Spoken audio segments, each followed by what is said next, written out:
Bonjour et bienvenue à chacune et à chacun d'entre vous. Nous poursuivons sur ce thème Christ, notre modèle.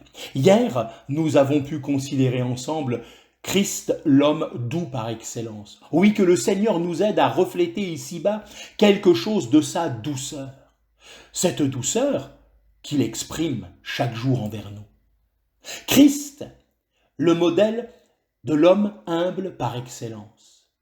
Philippiens 2,5 nous dit qu'il y ait donc en vous cette pensée. Mais de quelle pensée s'agit-il? Celle de nous abaisser nous-mêmes. Il nous est dit que lui s'est anéanti lui-même, il s'est abaissé lui-même. Lui seul pouvait s'anéantir en prenant la forme d'un homme semblable à nous en toutes choses, à part du péché bien sûr.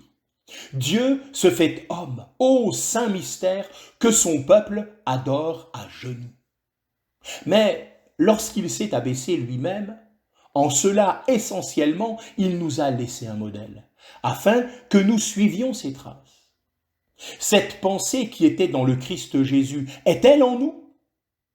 Nous savons tous dans quel abaissement, dans quelle humilité le Seigneur de gloire a voulu descendre. Lorsqu'il est né à Bethléem, un tout petit village, et n'a pas même eu de berceau. Humble enfant, tu naquis plus bas que nous ne sommes. Puis, plus tard, jusqu'à l'âge de 30 ans, il a été le fils du charpentier, travaillant de ses mains sur l'établi et sachant que la fatigue après une longue journée de travail. Ne l'oublions pas, nous sommes disciples de l'humble charpentier de Nazareth. Que dire pendant son ministère itinérant? Nous voyons le Seigneur s'associer aux petits et aux humbles.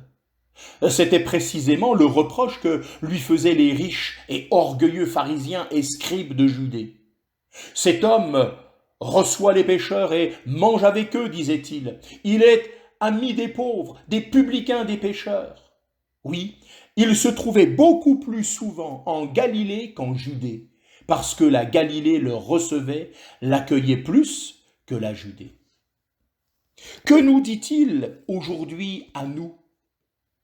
Soyez revêtus d'humilité, vous associant aux humbles, aux choses humbles et aux personnes humbles. Est-ce que les choses humbles et les personnes humbles sont celles avec lesquelles nous aimons nous associer? Oui. En ceci aussi, Christ nous a laissé un modèle afin que, par sa grâce, l'assistance et le secours de son esprit, nous puissions être rendus capables de suivre ses traces, celles que lui-même a laissées afin que nous puissions les emprunter. Que Dieu vous bénisse richement.